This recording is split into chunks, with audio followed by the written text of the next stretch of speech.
and made, but you know, when you're pretty good, you get to be the star for a while. It was fun. All right, I got to ask you, and I know these guys are going to laugh about this, but it's absolutely true. I said there's a lot of firsts. In Blazing Saddles, this man right here became the first man in the history of movies to fart in a movie. You heard it right here. Fart. Do y'all know what that is? Yes. Yeah, they know what that is. I'm the very first person in major motion picture history. It's the scene. Well, I'll let you lay it out. What is the scene for those who? Everybody's seen Blazing Saddles, right? Everybody remember the scene around the campfire and all that stuff? When you read that and Mel Brooks came to you and said, listen, I want you to fart. What was that like? Well, I'll tell you, you know, when you do any big budgeted picture like that was, you do the scene maybe 30 times. 30 times. Well, after about the first 3 times, you know, you're out. You're out. So then they have to start sweetening, as they would say, sweetening. Yeah, sweeten the deal. With artificial sounds. Yeah, but it was, you know, it was something that people were talking about. Yeah. I'm sure it was 1974 it came out. Is that correct? Came out in 74. I'm sure at the time nobody here remembers the news articles, but I'm sure there were people saying, "Oh my gosh, this movie coming out." Oh, well, when we did it, after about 2 weeks. The guys in the black suits and the black limos were coming out on the desert and looking at us. I'm saying, what are they doing? They said, well, they're going to shut us down. I said, oh, my gosh, are they going to still pay us? You know? Yeah, that's all I care about. That's all I care about. All right, on a very more serious note, we are at the high school here. We have Kingwood High School at Tascasita High School. This district is fantastic. One of the cuts in district budgets oftentimes is the arts, is movies, is acting, you know, theater, literature. Yeah. That's got to be something that a lot of people want to raise money for, but it's got to be something that you think needs to be protected. It's very special, and so special that, you know, you don't draw the kind of crowds for plays in high school or in college, but it's a thing that needs to be done. Yeah. If we don't keep our children up on the arts, and that covers a big area, then we're losing out. And we have lost out. And I hope maybe it's coming back just a little bit. Well, thank you for coming. And I know you have some autographs, pictures you're going to autograph for some of the folks here. And you've got the Blazing Saddles Ranch we're talking about here. A friend of mine owns Blazing Saddles Ranch up in Montgomery. Which is where you're going to be. All right, thank you so much. Guys, let's hear it for Burton Gilliam here. Fantastic actor. Thank you. Coming up next on the tailgate from Texas Plaza is the Team of the Week, Kingwood High School basketball. They've got a big history right there. And also the talk of the tailgate, all these pretty little girls right here from Texas Flip Factory. Don't you go anywhere. We're going to be back at the tailgate at Texan Plaza.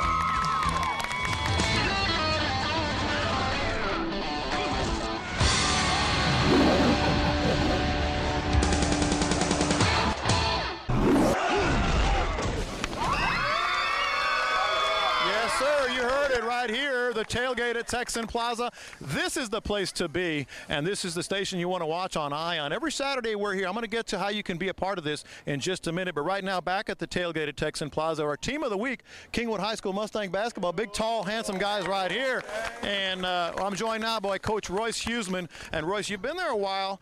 My kids know you. I know you. I've seen you all around for years. The tradition that's involved with Kingwood basketball is, it speaks for itself, but speak about it a little bit for us. Well, you know, I've been at Kingwood for 26 years, and it's kind of what I know. It's kind of been part of my family, and my kids grew up in it, and, you know, we've got good kids at Kingwood, and we've got great support. So, you know, it's been really a lot of fun to watch these kids grow up, and that's being there as long as I have. That's been a big part of it. I've got to watch these kids grow up from second grade on, all the way up into high school players, and it's really been it's really been fun to watch these kids grow up and become men. Well, and as you know, I helped coach some of those kids, not like you, but helped coach them up until like Nick Wise played for me, and Mike Singletary and Robert Singletary, they played for me, and I know what you guys do, CBL days and some of that summer league stuff. So was there? My point on this one is, let me ask you this: was there a key point when it went from a very good program, which you've always had, to state championship, to always, not always, but always trying, competing for the Final Four at state or region championships?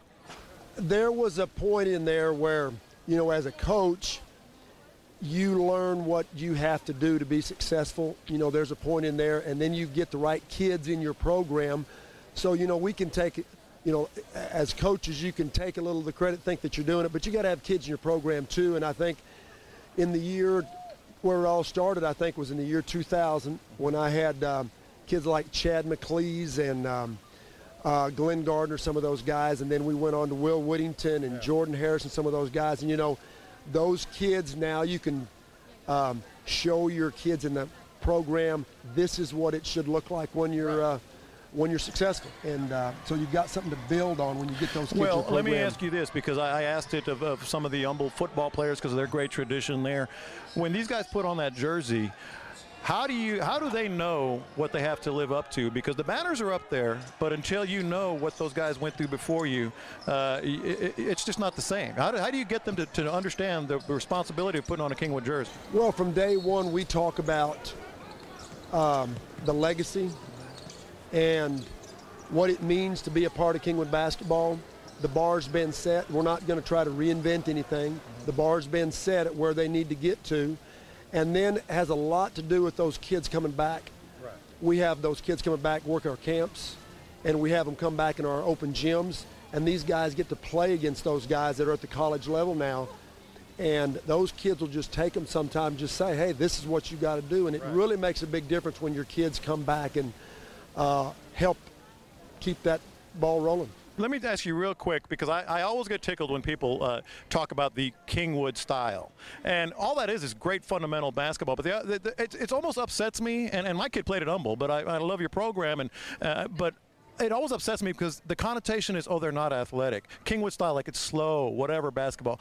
Nothing could be further from the truth, and I try to convince people of that. Well, that's exactly right. What we do is we start with playing great defense.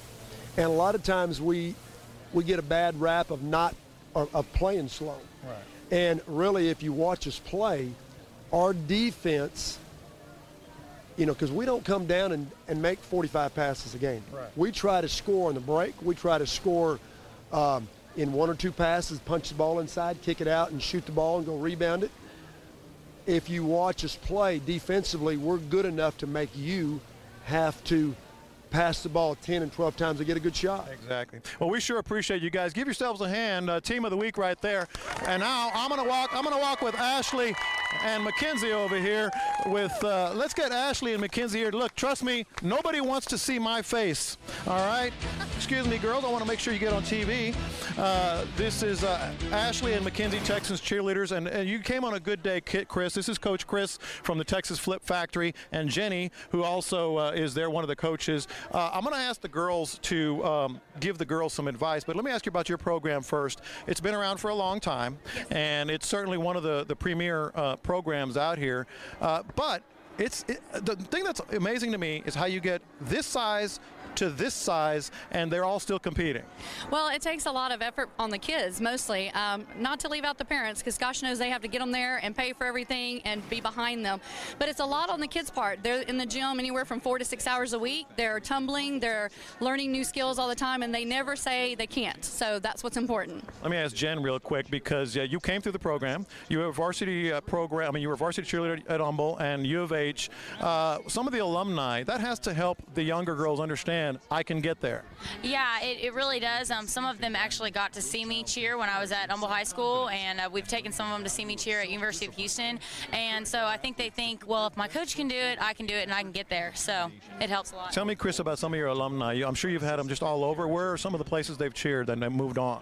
Well, we've only been in business for 5 years, so we don't have very many that have already graduated. We are now getting to that point where we actually have some girls who will be graduating soon, and their expectations are everywhere from around here. I do have a lot who want to be University of Houston Cougar cheerleaders because they saw Coach Jenny.